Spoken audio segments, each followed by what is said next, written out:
Hello friends, welcome to Construction Basics. Please like, share and subscribe. இது footing series உடைய 7வது video. இதில் முக்கியமான 5 பாயிண்ட்டை பார்க்க போகிறோம். ஸோ லாஸ்ட் வீடியோவில் பார்த்தோம் இந்த மாதிரி வந்து காலம் பாக்ஸிங் பண்ணணும்னு சொல்லிட்டு. ஸோ இந்த மாதிரி காலம் பாக்ஸிங் வந்து கம்ப்ளீட்டாக சிமெண்ட் மாட்டர் யூஸ் பண்ணி இது பாருங்கள், இது கம்ப்ளீட்டாக பண்ண பிறகு ஸோ இது ரிமைனிங் ஏரியா இருக்குது பார்த்தீங்களா, அந்த ஃபூட்டிங்குடைய அந்த எக்ஸ்கவேஷன் பண்ணியிருப்போம் பார்த்தீங்களா, அது ஃபுல்லாக வந்து ரீஃபில் பண்ணோம். எந்த அளவுக்கு நம்ம மணல் எடுத்துருக்கோமோ அந்த மணல் வந்து மண் வந்து திரும்பி வந்து அதில் ரீஃபில் பண்ணணும். கம்ப்ளீட்டாக வந்து ரீஃபில் பண்ணணும், எந்த அளவுக்கு கேப்பும் வரக்கூடாது. அதுக்கப்புறம் என்ன பண்ணணும், கம்ப்ளீட் ஆன பிறகு அந்த பாக்ஸிங்குள்ளே, அந்த பிக் பாக்ஸிங்குள்ளே பிசிசி போடணும். ஸோ எந்த அளவுக்கு ரேஷியோ இருக்குது அப்படின்னா 1:2:4. ஸோ அந்த ஸ்க்ரீனில் நீங்கள் பார்த்தீங்கன்னா அந்த அளவுக்கு உங்களுக்கு டீட்டெயிலாக கொடுத்துருப்பேன்.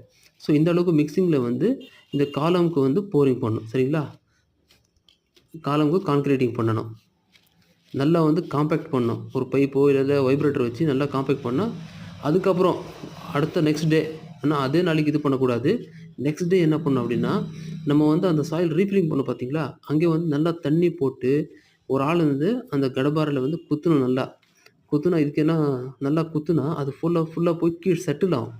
கம்ப்ளீட்டாக செட்டில் ஆன பிறகு இது வந்து 4th என்னென்னா இந்த வாட்டர் பவுடர் பேக் ஃபில்லிங். அதுக்கப்புறம் என்ன பண்ணோம் அப்படின்னா, அடுத்த நாளைக்கு எந்த நாளைக்கு வந்து நம்ம தண்ணி போட்டு அந்த க்யூரிங் பவுடர் பார்த்திங்களா செட்டில் பண்ணுறோம், அடுத்த நாளைக்கு வந்து என்ன பண்ணோம், கம்ப்ளீட்டாக வந்து அந்த பிளிந்துக்கான பேஸ் ப்ரிப்பரேஷன் பண்ணணும். எங்கெங்கே பிளிந்த் வருதோ அங்கே வந்து அந்த பிசிசி போடணும். கொஞ்சம் நல்லா கலப்பாக வந்து கலந்து இந்த பிசிசி ரெடி பண்ணி எங்கெங்கே வந்து அந்த பேஸ் வந்து கீழே வந்து மேலே சர்ஃபேஸ் வந்து லெவலாக பண்ணணும். மேலே கீழே பழங்குடியமாக இருக்கக்கூடாது. ஸோ இந்த வீடியோ உங்களுக்கு ஹெல்ப்ஃபுல்லாக இருந்துச்சுன்னா கண்டிப்பாக லைக், ஷேர் அண்ட் சப்ஸ்கிரைப் பண்ணுங்கள்.